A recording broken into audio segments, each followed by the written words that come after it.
এই যে মানুষগুলোর মৃত্যু হয়েছে তার জন্য যদি কেউ দায়ী থাকে তার নাম মেয়র ফিরহাদ হাকিম।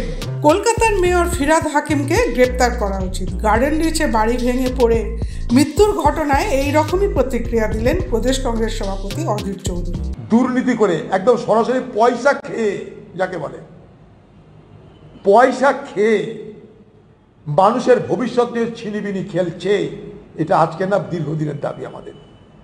সারা কলকাতা শহরে ব্যাঙের ছাতার মতন গজিয়ে উঠছে বহুতল বাড়ি। শুধু কলকাতা কেন, সারা পশ্চিমবঙ্গের তৃণমূল পার্টির নেতাদের রোজগারের এটা একটা বিরাট উপায়। সে মিউনিসিপ্যালিটি হোক, সে কর্পোরেশনই হোক, সে যাই হোক, সারা পশ্চিমবঙ্গ জুড়ে তৃণমূল নেতাদের মেরে খাওয়ার একটা বড় হাতিয়ারের নাম প্রমোটারি আর জমি লুট। জমি লুট আর প্রমোটারি, দিদি এই দুটো সুযোগ দিয়েছে বাংলার তৃণমূলের নেতাদের মেরে খাওয়ার জন্য। সবাই যখন মেরে খাচ্ছে, মেয়র সাহেব সে কি বসে থাকবে? সেও বসে থাকবে না।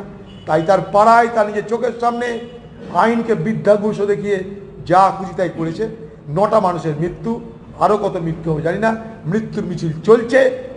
আমি যদি সত্যিকারে মমতা ব্যানার্জির নৈতিকতা বলে কোনো বোধ থাকতো, এখনই ওখানকার মেয়রকে তাড়িয়ে দিয়ে গ্রেপ্তার করা উচিত ছিল। হ্যাঁ, ক্রাইম করেছে, ক্রাইম।